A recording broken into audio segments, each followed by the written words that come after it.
రాష్ట్రంలోని నిరుద్యోగులకు కూటమి ప్రభుత్వం మరో గుడ్ న్యూస్ చెప్పింది. జాతీయ కోడిగుడ్ల సమన్వయ సంఘం ఏపీలోని నిరుద్యోగులకు అద్భుతమైన అవకాశాన్ని కల్పిస్తుంది.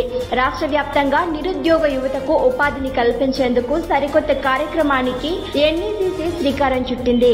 నిరుద్యోగుల కోసం ఈ ప్రత్యేక కార్యక్రమాన్ని ఏర్పాటు చేయనున్నట్లు ఎన్టీఆర్ ట్రస్ట్ ఆధ్వర్యంలో జిల్లాకు 100 చొప్పున 26 జిల్లాల నుంచి 2600 మందిని ఎంపిక చేసి ఒక్కొక్కరికి 50,000 రూపాయల విలువైన వంట పాత్రలు, స్టూల్, ఇతర పరికరాలతో కూడిన ఎగ్ కార్ట్ అర్హులైన వారికి అందిస్తారు.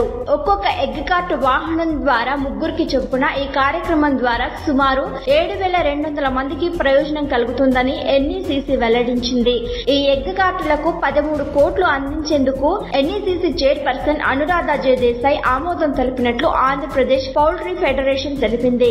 ఎన్టీఆర్ ట్రస్ట్ ఆధ్వర్యంలో ప్రభుత్వం ద్వారా వీటిని పంపిణీ చేస్తామని ఆంధ్రప్రదేశ్ పౌల్ట్రీ ఫెడరేషన్ ప్రతినిధులు తెలిపారు. ఆంధ్రప్రదేశ్ పౌల్ట్రీ ఫెడరేషన్ ప్రతినిధులు మంత్రి లోకేష్ తో సమావేశమై పలు కీలక అంశాలపైన చర్చించారు. తమకున్న సమస్యలను పరిష్కరించే దిశగా చర్యలను తీసుకుంటామని మంత్రి వారికి హామీ ఇచ్చారు. ఈ వీడియోను లైక్ చేయండి, షేర్ చేయండి. మరిన్ని ట్రెండింగ్ వీడియోల కోసం న్యూస్ 18 తెలుగు యూట్యూబ్ ఛానల్ ను సబ్స్క్రైబ్ చేసుకోండి.